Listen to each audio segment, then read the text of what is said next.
Call this না room আটকে this যেটা হয় তালা তো দিয়ে রাখে নাই, ফোন ছিল, ট্রিপল লাইনে কল করতে পারতেন।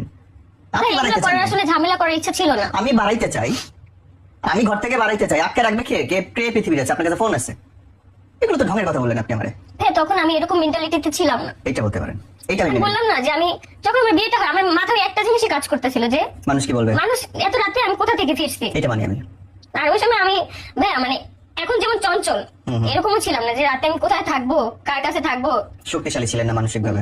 আমার বললাম না আমার কোনো এরকম ফ্রেন্ড ছিল না। মানুষের অনেক বন্ধু বান্ধব থাকে যে রাতে তোর বাসায় একটু থাকবো, আমার এরকম কেউ ছিল না। সাহসী হয় মানুষ অনেক, তখন এরকম ছিল না ভাইয়া যে আমি কোথায় থাকবো। মূলত এই ব্যাপারটার জন্য লাস্টে বাচ্চাটা নেওয়ার সময় আমি ভাবছি কি যে হয়তো আল্লাহ এরপরে সবকিছু ঠিক করে দিবে, যে বাবুটা হলে হাজবেন্ডের মধ্যে অবশ্যই ভালোবাসা বাড়ে। কি ঠিক করবে? কিন্তু না ভাই ভাই, আমি আমার হাজবেন্ডের একটা কথা বেশি কষ্ট পেতাম। এটা হচ্ছে আমি যখন ওকে বলতাম যে তুমি তো আমাকে ওয়াইফ হিসাবে যে যতটুকু আর কি একটা ওয়াইফকে ভালোবাসার কথা, সেটাও বাসো না।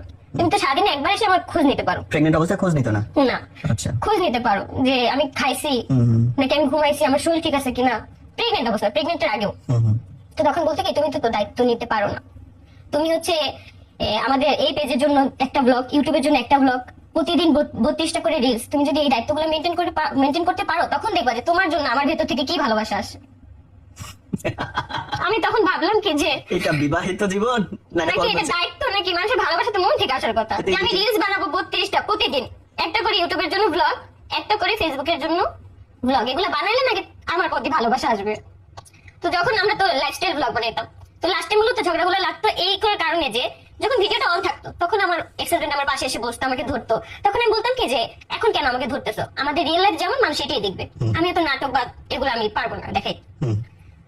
তখন এই ব্যাপারগুলো নিয়ে অনেক ঝামেলা হইতো। আমি কেন ভিডিওর মধ্যে হাসি না, আমি তো ভাই মেন্টালি ঠিক নাই ওই বাসায় থাকা অবস্থায়।